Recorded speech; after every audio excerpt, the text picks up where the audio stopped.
Latvijā mežus atjauno un apmežo arī jaunas teritorijas. Pavasaris ir ideāls laiks, kad to darīt. Tāpēc devos uz mežu, lai savām acīm redzētu, kā meža atjaunošana notiek praksē. Te tiek atjaunot kaļcirt ar egļu stādiem, ietvaru stādiem, jā. Nesagatavot augsnē. Praktiski jau būs sastādīts 1600 hektāru stādiņu. Nāk tur drusku vairāk par 2000. Savu artavu pieliku arī es, iestādīju aptuveni 70 stādus. Protams, man tas aizņēma krietni vairāk laika nekā pieredzējušam mežkopim.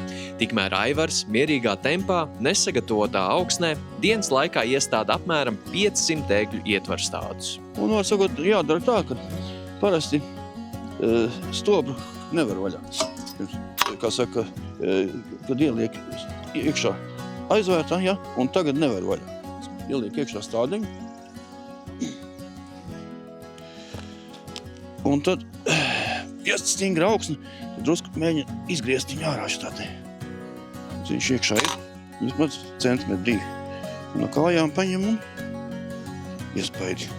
Ja tu gribi sastādīt, tas ir 1600 hektāri, tad jārēķinās, ka apmēram Tereze ir vairāk kā 2,5 metru stādīšana no stāda. Pagājušajā gadā vien Latvijā tika iestādīta apmēram 40 miljoni koku, un arī šogad tādi zinoši mežkopi kā Aivars veido mūsu nākotnes mežus.